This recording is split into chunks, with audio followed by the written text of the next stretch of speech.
இங்க ஒரு பொண்ணு சோசியல் மீடியால போட்டோவை அப்லோட் பண்ணிட்டு அவளோட மொபைலை செக் பண்றா. அப்ப இவளோட போட்டோ தான் ட்ரெண்டிங்ல இருக்குதுன்னு காட்டுது. அதை பாக்குற இவளுக்கு ரொம்ப ஹாப்பியா இருக்குது. ஆனா உடனே இன்னொரு நோட்டிபிகேஷன் அவளோட போனுக்கு வருது. இவளும் என்னன்னு பாக்குறா. அதுல இன்னொரு பொண்ணோட போட்டோ ட்ரெண்டிங்ல போயிட்டு இருக்குதுன்னு காட்டுது. இவளும் என்ன போட்டோவா இருக்கும்னு கிளிக் பண்ணி பாக்குறா. அவ ஒரு பூனைக்குட்டி கூட போட்டோ எடுத்து சோசியல் மீடியால அப்லோட் பண்ணிருக்கா. அதனாலதான் அந்த பொண்ணுக்கு நிறைய வியூஸும் லைக்ஸும் கிடைக்குது. உடனே இவளோட பூனைக்குட்டி கூட சேர்ந்து போட்டோ எடுத்து நம்மளும் சோசியல் மீடியால அப்லோட் பண்ணலாம்னு நினைக்கிறா.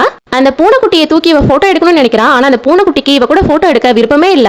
இவளும் அந்த பூனை கூட வலுக்கட்டாயமா நிறைய போட்டோஸ் எடுக்கிறா. ஆனா எதுவுமே செட் ஆகல. இவ அந்த பூனையை பிடிச்சி இழுக்கும் போது அந்த பூனை பியானோவை பிடிச்சி இழுக்குது. ஆனா அந்த பூனை பியானோக்குள்ள போய் ஒளிஞ்சுக்குது. இவளும் போயிட்டு பியானோ ஓபன் பண்ணி அந்த பூனையை எடுத்துட்டு வரலான்னு பாக்குறா. ஆனா அந்த பூனை ரொம்ப ஃபோர்ஸா இவளை வந்து தள்ளி விட்டுருது.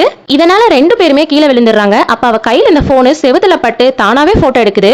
கீழே விழுந்த போனை இவ எடுக்கலான்னு போகும்போது பூனை அதை மிதிச்சிட்டு போயிருது. அப்ப அந்த போட்டோ சோசியல் மீடியால அப்லோட் ஆயிருது.